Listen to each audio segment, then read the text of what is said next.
A lot of people think that philosophy is useless, and I understand. It's got difficult languages, it's got a lot of oblique arguments. It seems like there's a long story of going back and forth and back and forth. It seems like it might all just be a waste of time.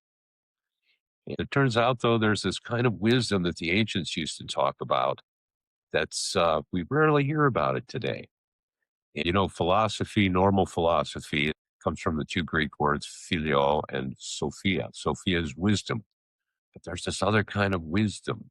And this other kind of wisdom is called phronesis. Aristotle talked about it. He said that it was the charioteer of the virtues.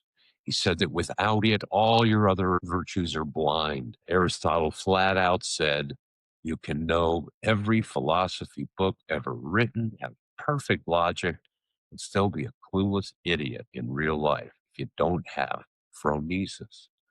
So we talk about phronesis in this dialogue, as always, unscripted. We also talk about reason and does it work the way we think it does. We also talk about happiness and science trying to understand and help us find a way to happiness, and whether maybe science needs philosophy to help us do that. So welcome to this next episode of Fools and Sages. Enjoy.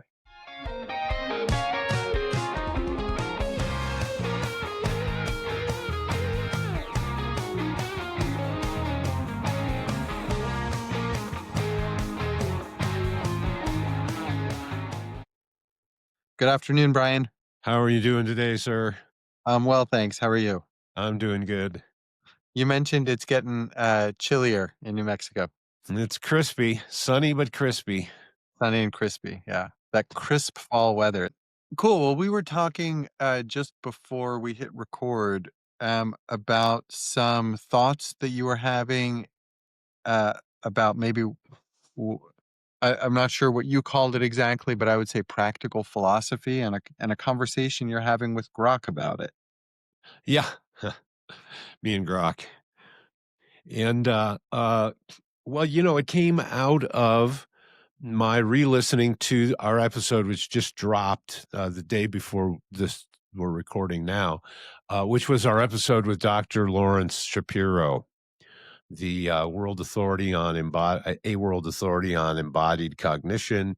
And but also we had that conversation about the role of philosophy, and he was specifically we're all in the same playing the same One Spring banjo song, which is basically more philosophy, more cowbell.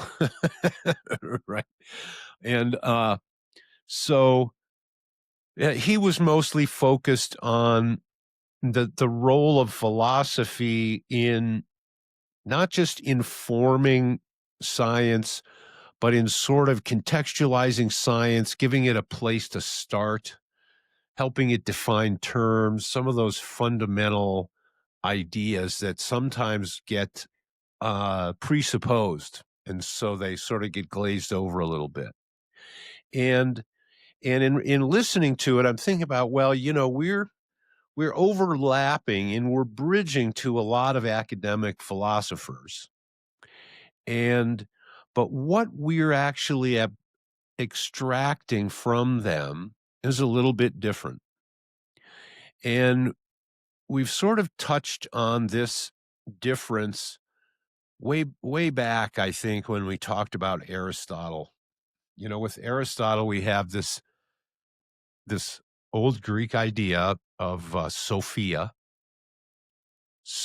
being wisdom, but it's wisdom in its timeless sense, in its capital W dressing.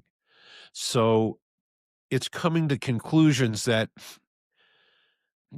try to be final conclusions. They try to be absolute things that will stand through time. And in fact, we refer to Aristotle a lot. So a lot of the things that Aristotle has said, people have found value through time. For example, Moses Maimonides referred to Aristotle as the philosopher. This is one of the things that made him controversial. But the idea is that, it may be in the Platonic sense that we have these eternal truths that we're trying to mine out. And that's all well and good as far as it goes. But there's this other type of wisdom that Aristotle mentioned, and he used the Greek term phronesis. And, there is this more common modern idea that reminds me of a book that was written by a doctor about doctors, but the topic was on kitchen table wisdom. And this idea of kitchen table wisdom is it's wisdom that sort of lives by the hearth. It's wisdom that sustains us in normal life. And that's why I think, as we in our conversation with Dr. Shapiro, we sort of briefly touched on the importance of meaning in general.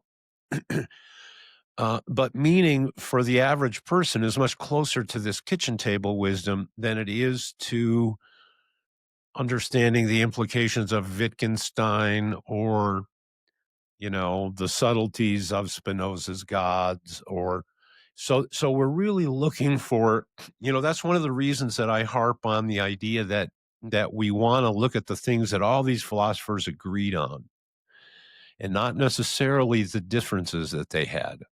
The differences in many cases might be detail that's better left to experts. Whereas the big pieces, that's why I say, I kind of see myself at times as like a philosophical carpetbagger. I want to go in and I want to pry the big jewels out, put those in my bag and haul them off. But I'm leaving a lot of the smaller, things that hopefully people will follow their interest and go and mine some of those when they appreciate the shininess of the big jewels that came out of those same pieces. But there's this idea of a type of wisdom or an understanding, a grasp of life and meaning that enables us that we can translate to the kitchen table.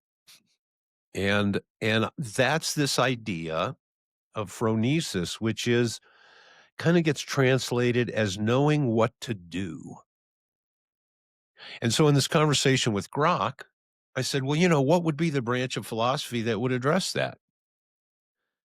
I'm sure Grok's knowledge is not, entirely exhaustive, but it didn't come up with any particular established field. And it suggested instead that the name phronetics or phronesiology and the easiology, we know the ology, that's the study of. Well, when we get into the easiology of, the easia part makes the ology the study of a condition or a process of, right? So we know that from kinesiology and anesthesiology. Well, so this would be basically the study of the condition or the process of phronesis. And in the conversation with Grok about this, one of the things that I pointed out was that, this comes back to my popular banjo song about dispositional and propositional knowledge. Is that propositional knowledge is much more in the realm of Sophia, but dispositional knowledge is much more in the realm of phronesis. So that sort of plugs in. And I think the same may be the case for what I like to call ontological hermeneutics. I think one of the reasons that academic philosophers are not likely to be interested in such a thing is because the conclusions of it are all personal. They're not necessarily publishable. And as such, they address more of the question, what should I do? Rather than what is the timeless truth that I can mine out of this to put into the march of human collective wisdom? Two different kind of paths. Not that they're not unrelated, though, right? I mean, I would think that the pursuit of Sophia continually well, they inform one another, right?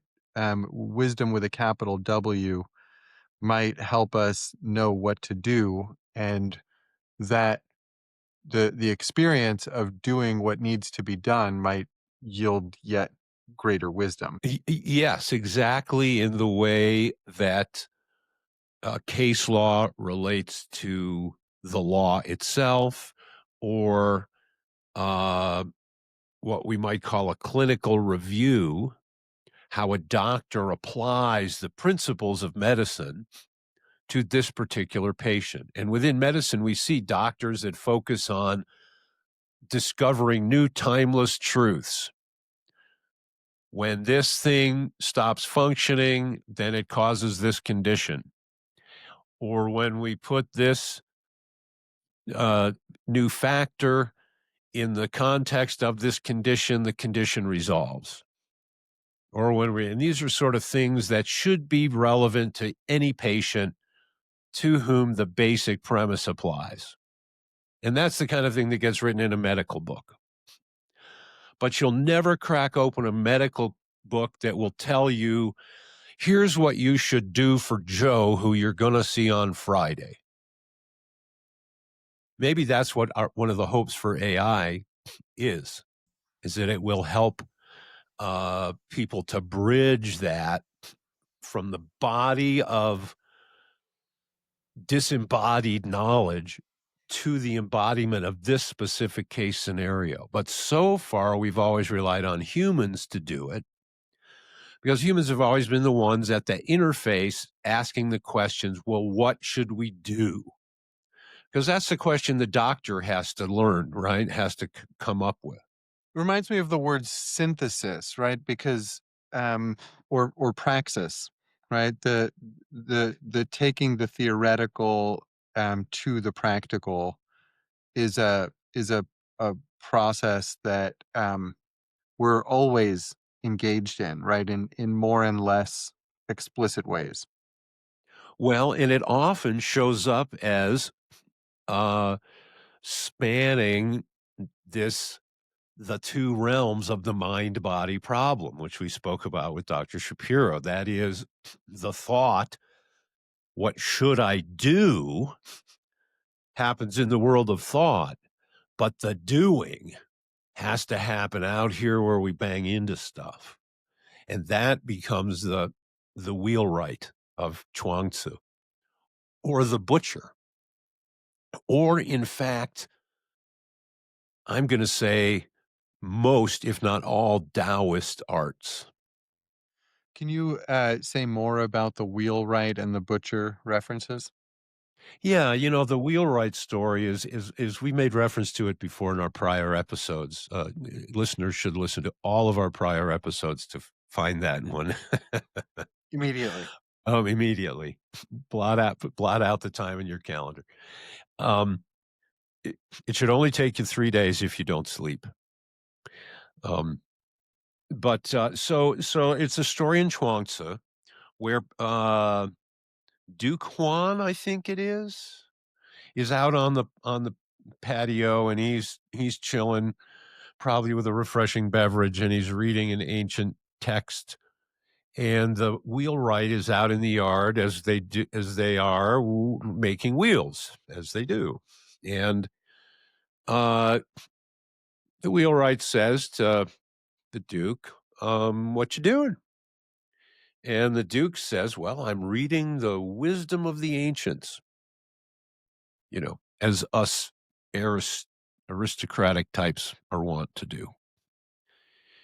And the wheelwright makes some kind of a comment that, that gets translated about something like, you're just leaving the traces that they left behind. And I have always suspected, I have no textual evidence for it, but I've always suspected that there was reference to the the poop that an animal leaves behind on the trail that it's been walking on. The animal's gone. This is just the poop that's left behind that tells us he was here. And the reason I suspect that is because the Duke takes offense to the comment of the wheelwright. He says, "You better explain yourself." And the wheelwright says, "Well, let's take an example from my profession. I'm 70 plus years old and I make wheels. And now that I've been doing it for the greater part of my life, I make good wheels. But to make a good wheel, if the spokes are too narrow, then the wheel will be loose. And if the spokes are too tight, then the wheel won't go together right. And there's just a host of these different issues that all have to be precise. And then you get a good wheel. But to do it is a thing in your hands. To do it is a thing that's so rooted in the doing of it that I couldn't even teach it to my own son. He would have to go through and do it. And in the same way was the wisdom of the ancients. So sadly, when they died, their wisdom died with them. Now we know that we have texts from these ancients, and we know that a lot of what comes from these ancients, we undeniably refer to as wisdom. So the type of wisdom that I would infer that the wheelwright is talking to is this phronesis. And that is how these great sages took this body of intellectual knowledge and relying on it, living out of it, how they actually walked through life and what that looked like.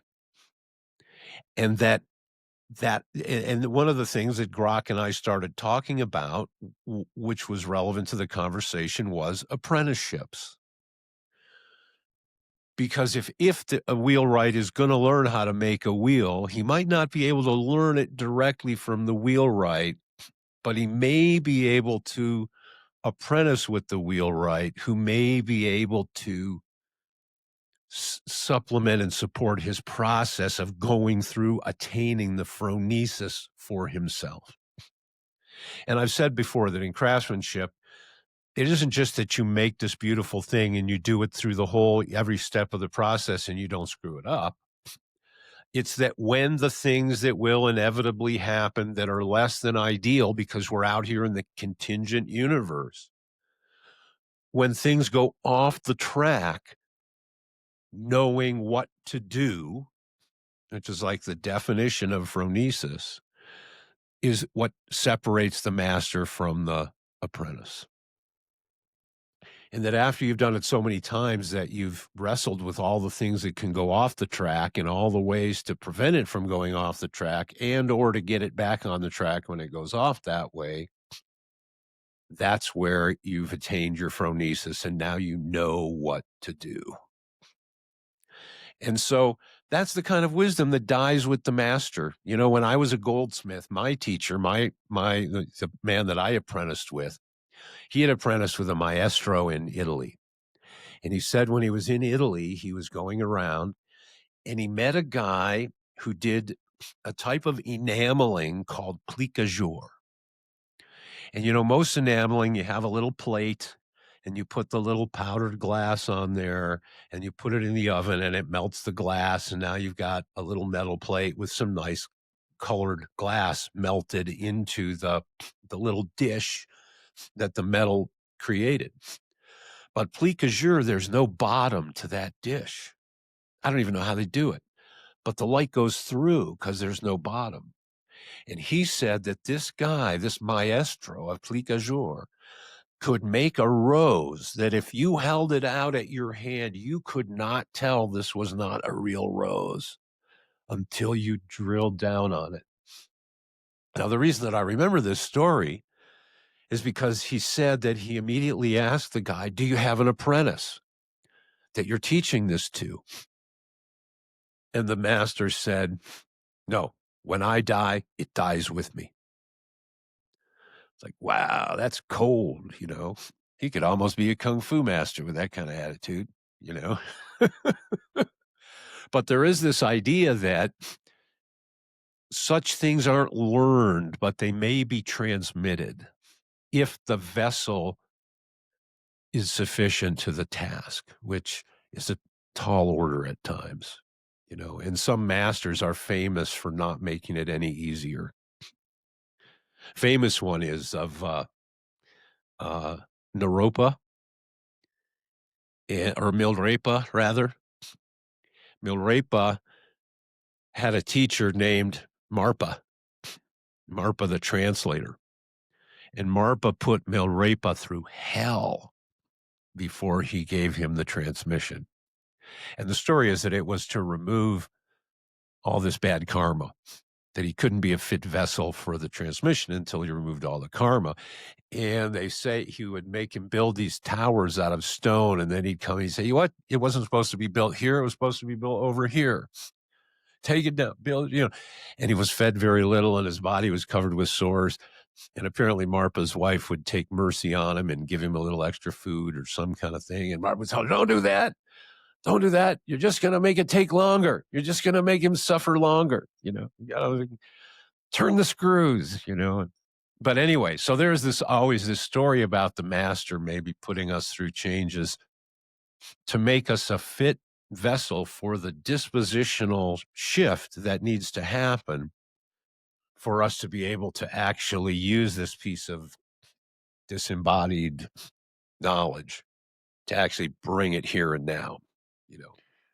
I think I want to go back to something you said earlier about uh, our interest in meaning, and maybe I want to ask first about how we relate meaning to these two types of philosophy, Sophia and phronesis, or the pursuit of Sophia and phronesis. I don't know what the equivalent is. Yeah. Sophisis. Um, so yeah, how do you think meaning relates to each of those? I think they're fundamentally different. I think that Sophia is the stuff that reason can grasp. And for example, I always have a kind of a reaction when I hear people complaining, usually from a kind of an arrogant position of, you know, with a certain condescension to their communication about how, oh, nobody uses reason. Everybody should be more reasonable, you know, as if to proclaim themselves to be reasonable, rational, the rational animal. And it's been given a lot of, you know, a lot of kudos, you know. And it seems like, well, duh, Well, right? I mean, it's kind of like a Western Enlightenment value and has resulted in a lot of good things. Right. And so I think that blinds us to its limitations.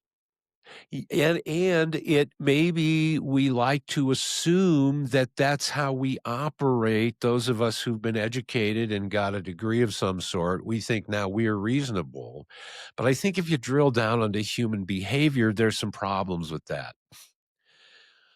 The biggest problem is, you know, traditionally, what do we look at as the paradigm of reason?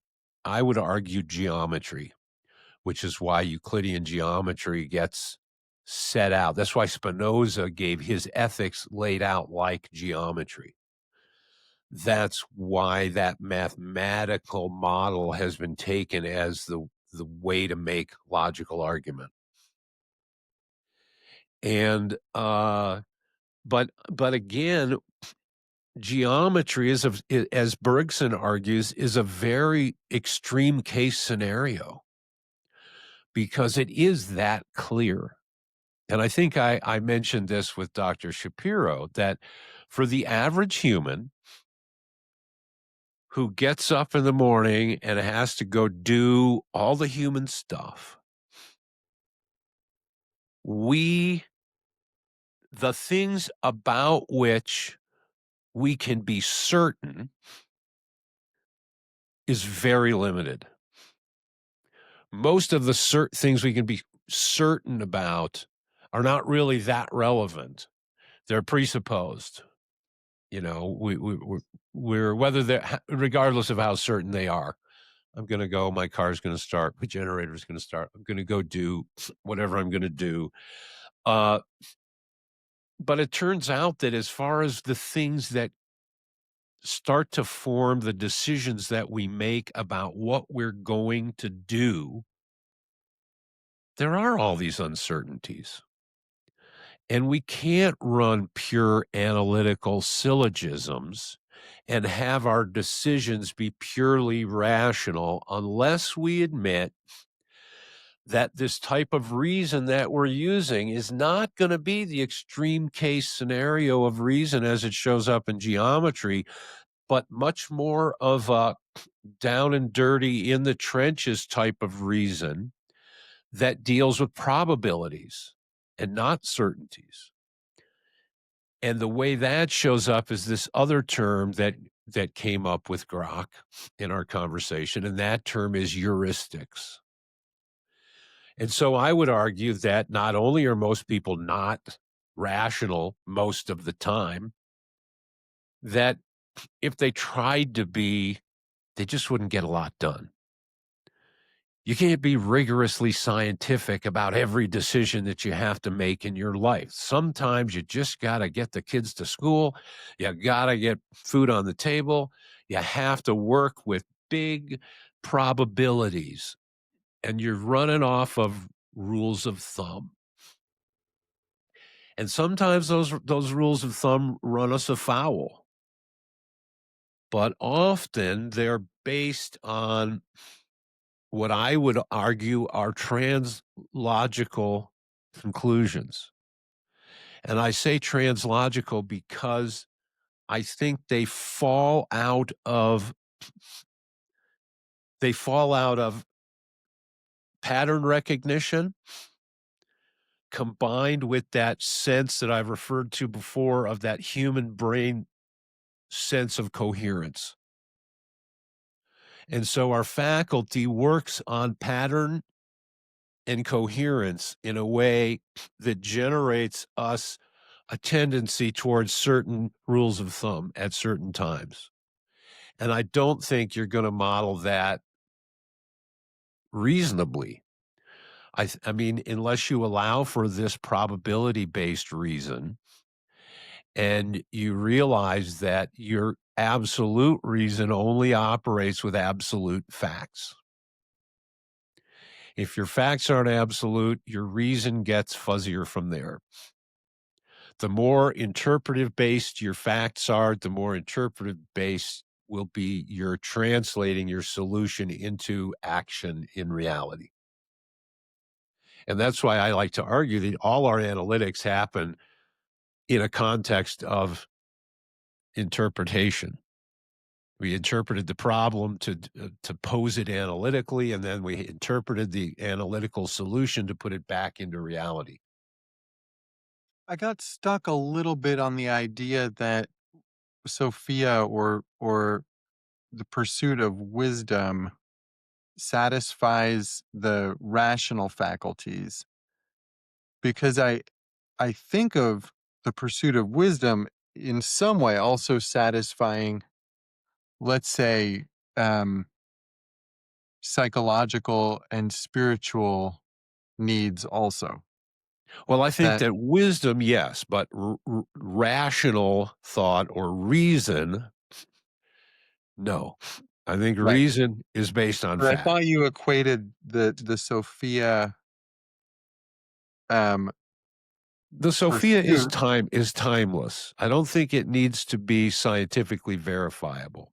I think it just needs to fit everyone at every time, Mhm, more or less. Maybe not even everyone. Maybe just have a certain universality. mhm. But I think it could be a intangible. It could be the truth behind Beethoven's Fifth Symphony. But I don't think you could call Beethoven's Fifth Symphony purely rational. I think that was the argument of Goethe and the Sturm und Drang people, and everything that reacts against rationalism says, It's well, interesting because there's meaning that goes beyond the territory of reason and rational thought. yeah, I studied music theory in college, and we analyzed pieces of music like that. I don't think we did Beethoven's Fifth Symphony, um, but but we did other stuff like that. And uh, at no point did the analysis attempt to answer what was great about the piece. There was a lot of like what was interesting about it, and what was new or innovative about it, and what was similar about it to other forms and other ways of using harmony and Uh, dissonance. all of which questions are accessible by reason. Yeah, right. But what we're after is, it should start to sound familiar to some folks, what we're after is the qualia, right? This is another version of the mind body problem. How does the vibration in my ear steer my mind? Why do some songs make me feel nostalgic and other songs make me feel nationalistic and other songs just make me feel sad? Well, we're talking about vibrations in a sonic medium that hit the timpani and that create an electric, but then somewhere it translates into the mind dimension. And we have that hard problem back at us again. And yeah. You want to go back to relating meaning to phronesis now? Because you talked about how it relates to Sophia, but I wondered if you wanted to say more on the other road. Well, I think that phronesis is about that human function of judgment. And I think that the root of this is tangled up with my personal attitudes about free will. Uh, given all the different qualifications of how one defines that, and somewhere in that murky in between zone of compatibilism, I find still a role for significant free will. Oh, I'm Um, surprised you're putting it that mildly. well, I'm putting it that mildly because I've been also reading Kropotkin lately, and he's been disappointing me. There, I said it. I expected better. Awfully sort of, it's assumptions about human nature that I think a lot of us have already experienced to not be true, and making me wonder, well, what was his experience like? And it seems like in some sense he contradicts himself by attributing to humans diverse qualities or lacks of qualities based on his convenience. But the root idea is that there was this idea behind communism that is still there, and that is that if the external, and this is because they're materialists, okay, if the external circumstances were right, then humans would act like angels. It's like, yeah, but look at the people for whom there's no material issues at all. They act far from angels. Ah, but they're capitalists. So yeah, but don't think that if we take, and this is like Eddie Murphy's Trading Places, right? Don't think that if the places aren't traded, anybody won't act like a capitalist or act like, at the other end. Like there's so but the idea is that for humans to exhibit free will in spite of all that stuff, some development has to take place. They must have gone through moral development to become chunsu, if we use Confucius's terms. Like, you have to win your free will.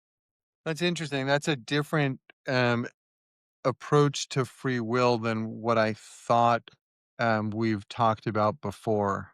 Um, and if that's the case, no blame. I mean, but we talked about free will arising from the very initiation of, let's say, the hermeneutical process, right? The asking the question of of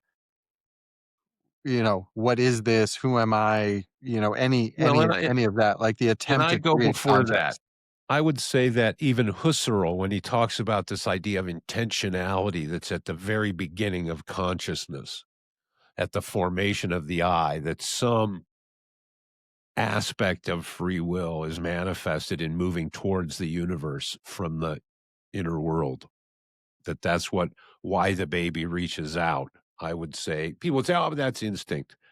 I would say, "Well, then that amount of free will is instinctive, but it's a developmental capacity." Is my point, I guess.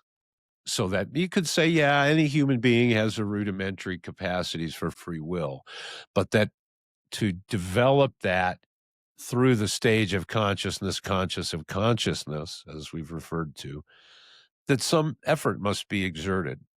And that's one of the things that I think the philosophers agree on. I think Aristotle agrees on that. I think Confucius agrees on that. And and some of them tell you quite unabashedly, you're going to need an exemplar for this. Uh, or what Grok started calling a pronemus, in that or a phronemus, in that phronesis is different than normal learning, where you have a teacher. The teacher of phronesis has to be an exemplar. They have to be running the process for you to absorb it in a certain way, and that's we try to use the word transmission, but it's involved with them manifesting the disposition that dispositional knowledge is based on. The Zen archery master, he's got to be able to pick up the bow and hit the target, right? And so uh so that idea that there is a developmental process there, and that we win our free will just like we win our consciousness of our consciousness. It's certainly within our capacity, I guess, to not develop that, although maybe there's a question there. I would say that there is a type of gravitation maybe that pulls us to that, but that doesn't mean it doesn't have to be developed. It's within your capacity to walk, but you still had to fall on your ass a lot and your face a few times, and you still had to, stretch those wings before you could just fly. That's another example of compatibilism, which I think is doing a lot of heavy lifting in our cognitive model. And so I'm glad that we're starting to use that word and refer to it. Because like another way of thinking about compatibilism is that we have these paradoxes, um like we have to develop free will, but there's also gravity behind it, or um or all of the material aspects that contribute to free will, or contribute to our decisions, negate the idea of free will, and yet the immaterial aspects of free will might support it or demonstrate it, or illustrate it. So yeah, I mean, I'm kind of thinking that like how we work with these paradoxes is compatibilism, Yep. and that's going to have to be my a component of my answer to um, uh, Professor Wolf also about how could synchronicity exist in a material world. I think the answer is they're compatible because they um, well, I won't say because they're compatible, and I'll finish that thought another time. I just wanted to comment on Now, compatibilism, and see, I always think of, and what you were talking about, I always think of, or not always, but I often think of the baby bird. And I think I've seen some of these nature shows, David Attenborough, and there's the baby raptor of some kind, and he's standing on the edge. And of course, his parents have built this nest, not where there's a nice, easy walking trail nearby. They built it on this friggin' cliff. So his first step out of this nest is, he's never flown. He's up on this cliff. It's hard for me to believe that within his little bird experience, at some point, he just has to exert, I have to call it free will, when he jumps. Because you can see he's wrestling with it. It does not seem like a good idea. And yet he jumps. Now, some would argue that that's exactly shows there wasn't free will there.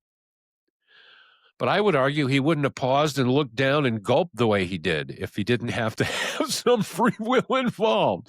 But that's life also will, an argument against free will. but that life won't go on without him leaping. Yeah. Right. Also, his life as an eagle or as a whatever, he won't ever soar if he doesn't leap. And yes, it is within his Aristotelian entelechy. What it is to be him is to soar. But I still argue that relies on him exerting his free will to be a one of those. And that's that glove meets hand nature. So yes, it's nature's will, but it's nature's will that it be his will. Yeah, right.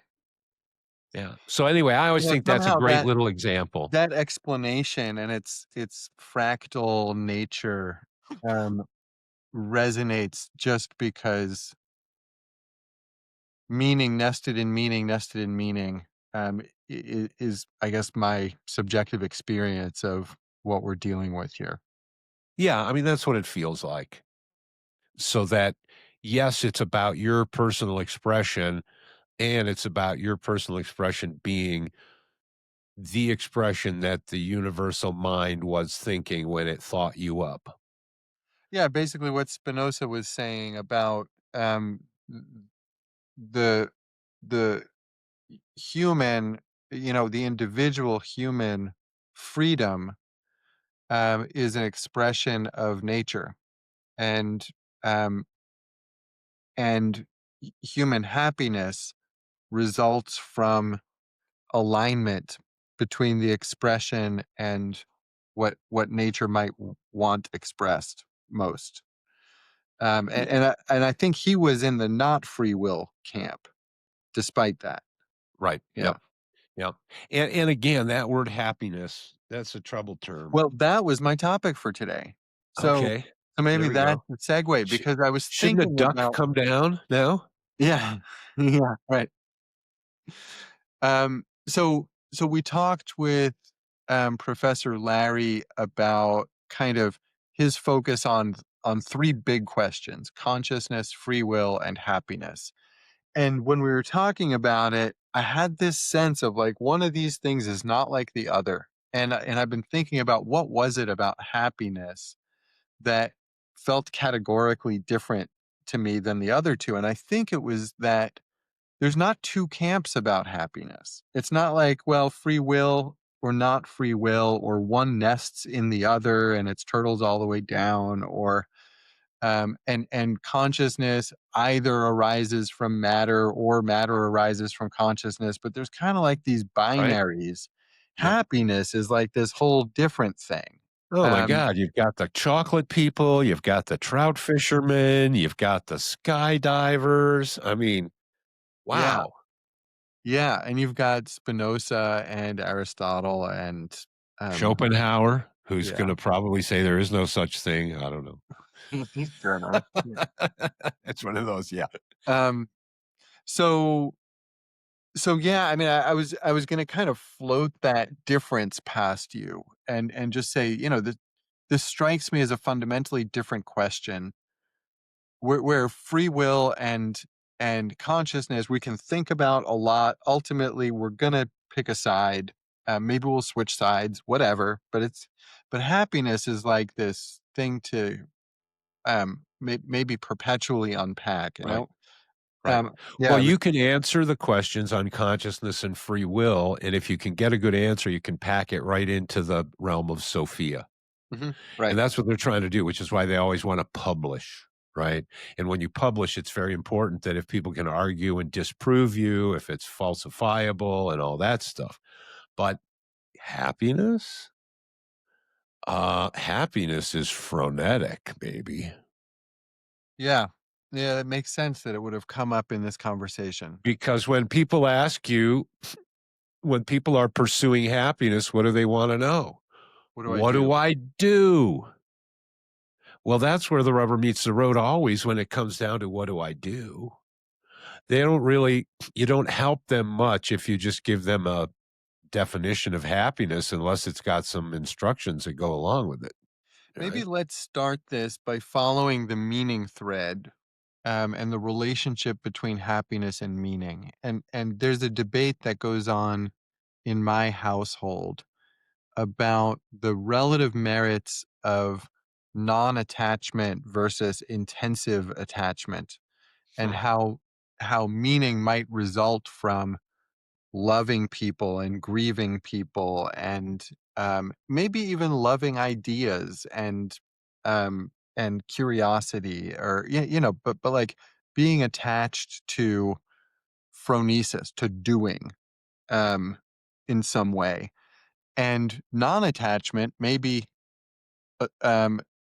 relates through phronesis meaning to Sophia. By Yeah. practicing non-attachment, we attain the higher principles. But we have to practice. We have to do to get there. So there's like a little complexity Yeah, there because I too. think that that's where this idea of controlled folly comes in. It's because, we want to act as if it all matters while remaining confident that whatever happens, it all works out in the end. We talked about living with passion, living without passion, right? Right. Yep. And also that at some level, I think when we were talking about Ibn al-Arabi, we were talking about this idea that when accurately perceived, even punishment is sweet. Yeah, and meaning not corporeal punishment in the contingent world, but even cosmic punishment at the hand of the creator is still sweet. And which is in the yogic traditions, they will sometimes say that if you're really seeing things on the highest level, what you're seeing is called sat chit ananda, which is being consciousness bliss. Which is that, I would argue this is the direction of Spinoza's sub eternitatis, subspecie eternitatis, that you're seeing things from the God's eye view, which I mean, and we've talked about this, and we've seen different people try to approach that idea of leaving our personal perspective behind, whether it's a phenomenologist saying, well, you have to bracket, or it's Jan Cox saying, you got to pull your foot up from the nail, or it's the Buddhist saying, the great way is not difficult for those who do not pick and choose. So there is this, and this is, probably where the Zen master should hit you with a stick, because, yeah, you do operate as if it matters within a setting of knowing that everything is fine and nothing really matters. Just like Queen tells us today's rock and roll reference. I thought it was going If to you be make it, happiness is a warm gun. I was waiting. Like we got the chocolate people, we got the warm gun people. okay, yeah. Yeah. No, I was to the end of after using the warm gun, right? And Mama just Oh, killed a okay. man. That Queen reference. Yeah, and then and that's the way it ends, right? Nothing really matters. And And that's what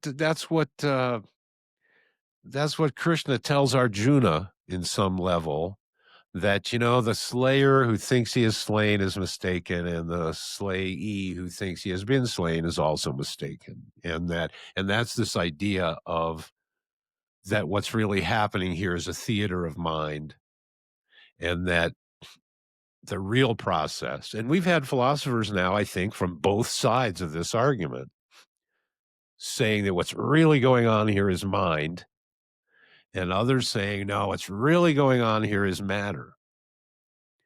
And we haven't actually done the bear and bull baiting with them. That old British sport where you chain a bear to a bull and then you bet. Right. But those are two major, as we come back regularly to, those are the two major ideas. And so yeah, I mean, where do we go with that? It always comes down to me to what do we do? But I'm a pragmatic American, Well, and I'm let's go back to not happiness. hung up about certainty. So with happiness, I mean, to me, the idea of that we're going to strive for scientific certainty around the topic of happiness, it has has its own philosophical issues written right into the script. See, for me, happiness is a two-dimensional mapping. It's not even. It would be like saying this is the map of Norway and giving you a rectangle. We've really had to lose a lot of detail here, like all of it. I'm not even sure what that rectangle would comprise because, again, to your point, there's the chocolate people, and then there's Well, there's the hedonists, yeah, yeah, right. and there's the idealists. And we'd like to believe that or I would like to believe, I guess, that there's a difference in quality between the happiness that each of these groups is experiencing. Not Right. that they're Well, not that's very reprising happy. Aristotle. Aristotle ran through them and came away with this idea that we want to generate the good life. And I guess, as much as I sort of repel the idea, in this sense, I guess I am kind of Aristotelian, because I do think that your ultimate, when I translate happiness, I want to make a capital H. I want it to be cosmic. I don't just want you to get a good brownie every once in a while and say that's happiness. That's too low a bar for me. I want to say that happiness, as in capital H happiness, is in the fulfillment of what it is to be you. And that's phronetic. You're going to have to go through a lifetime of warmer, warmer, cooler, cooler. I think I got this piece. Tell Okay, me what's the about it. next piece? Warmer, warmer, cooler, cool. Oh, damn. Like there's a whole soundtrack to that that is a is a here. There's a word in here. Phronetogenic. How's that?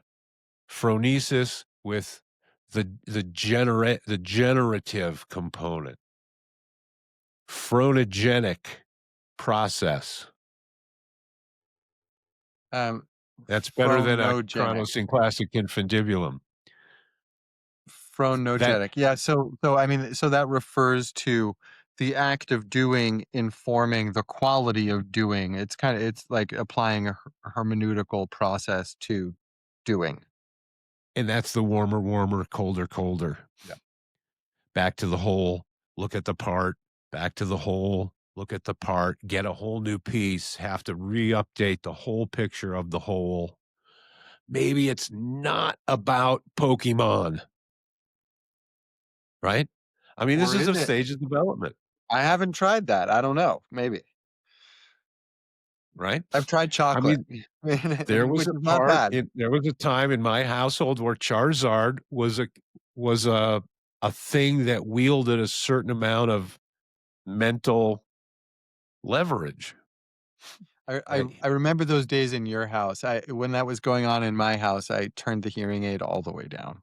Um, Yeah, I just didn't understand. Um, I understand that. so Although so Charizard's kind of cool. I'll give him you that. know, maybe ending on a personal note, because it might be useful, and I'm wondering, maybe I want to ask you, like, how has your relationship to happiness changed through your own phronogenesis? Yeah, I would say that I'm relating a lot more to that musician who was in his 90s and he was still practicing every day, and they asked him why, and he said, "'Cause he's still making progress." That for me, in the broadest sense, th happiness is tied up with this idea of making progress. You know, there's this Chinese saying that I can't remember the Chinese, but it basically says that, you have your place on the horizon where you're headed, but you're stepping over the branch that's laying across your path at your feet. And to me, that's like the piece in the whole reference also. Where am I going? What am I doing today to get there? And maybe I don't see the place on the horizon. Maybe that's part of what's achieved by stepping over the things, because this is that meeting of the two worlds. I'm in the contingent world of bathrooms and restaurants, as Joshu Sasaki Roshi would say. But the thing that I'm after is really kind of transcendent, meaning that it's not going to happen as a result of the stuff that you see and can bang into in the contingent world. It's going to happen through it. Like the pre-birth world shines through the post-birth world. Like one's soul shines through one's body. So so so I think that's the way that I've related it, and it's changed. It's really changed over the years. So, for example, I, like many people, did feel that there were certain things that I needed to be happy. And then, like many people, I realized that there was very little likelihood of me attaining some of those things. And so I best not define happiness in terms of those. I'm thinking of Jordan Peterson's "Clean Your Room" as Hmm. um, a kind of parallel philosophy.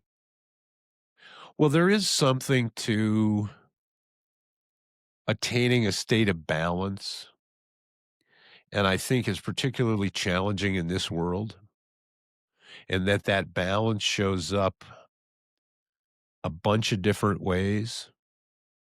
It shows up in, some of the important ways are how your time is spent. So, for example, I've been thinking lately about different people's lives being mixes of social interaction and solitude, because I'm somebody that has more of the solitude end of the spectrum than I think the average person. And to me, it's quite clear the price that's paid for that. So for me, an important part of my happiness, in fact, a part of me becoming who I am on a better level, relied on me being able to tune that, because too much of a social environment would not allow me to go through the process that I needed to go through to manifest aspects of myself that seemed to want to unfold like that. And so, there is this idea maybe that if people are in this hermetic, direction, that there is a misogyny behind that, or a misanthropy behind it, or a rejection of the world because of its uh, contamination, and I think that it's maybe you could say that there's some of the, the Taoists or the Buddhists sometimes refer to that as the whirring of the cicadas, is the buzz of the world of social interaction and, constant interplay. And that is what hermits are typically getting away from, but they're not, that isn't the primary motivation. It isn't that that's bad in itself. It's just that that obstructs the process of this other thing that is a positive motivation. So it's like at Christmas, when you open a present, it's not that the paper is bad that it was wrapped in, but you still want to get the paper off of there because it's in the way of the thing. It's no value judgment about the paper. It served its purpose, maybe, but it's in the way of the thing right now. Well, and as someone who is likewise inclined towards solitude, just to put a finer point on it, there is a balance, and that balance is different for different people, And different um, chapters. and at different chapters, and some people really derive great meaning from their social interactions, and Absolutely. the expression of parts of themselves occurs through that more than through solitude. Yep, yep. And it's different through different chapters. Very much so. None of this applied to me in my earlier chapters. Mhm. And sometimes just for purely logistical reasons, but often it had to do because my mental process was very much involved with the collective. And now it's more removed from that, which I think is a process of age that comes along with the perspective that comes with age. And you realize how certain motivating influences were very much chapter based, and that it's okay to be motivated. In fact, you see people that are still motivated by those things from that chapter, and it feels a little wrong somehow, a little misfitting to still be motivated about those things that were so clearly from previous chapters. Um, I think we can all think of those, without me having to draw the bloody details. Yeah. uh, but it also has to do with, I think we talked about this before. It's like, how is your life going to graph out?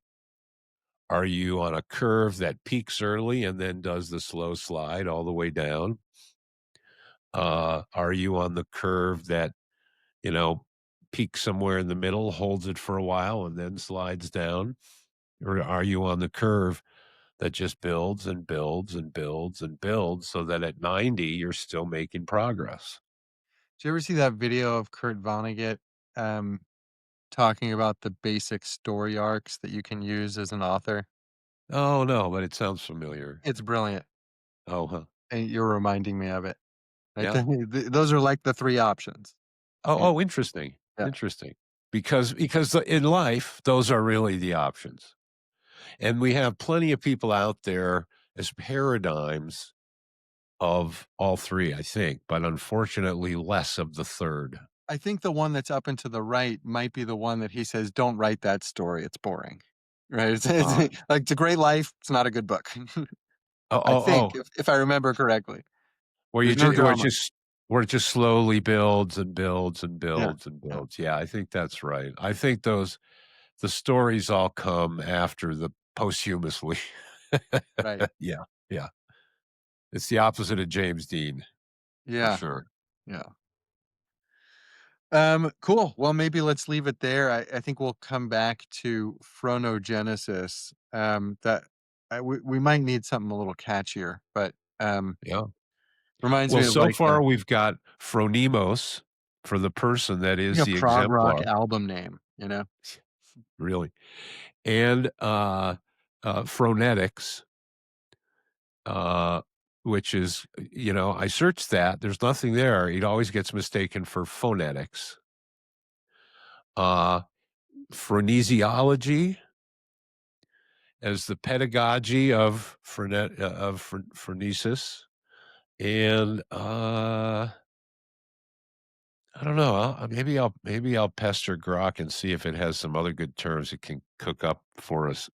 We better buy some domain names before this episode releases. Oh, there we go. Cool. Thanks, Brian. Sounds good. See everybody next time. Oh, I did want to say we crossed the line for 80 subscribers at the time of recording this, so that leaves us only 990. Well, you do the math. But anyway, we love you all, every one of you. Keep it up. Thank you. Bye-bye.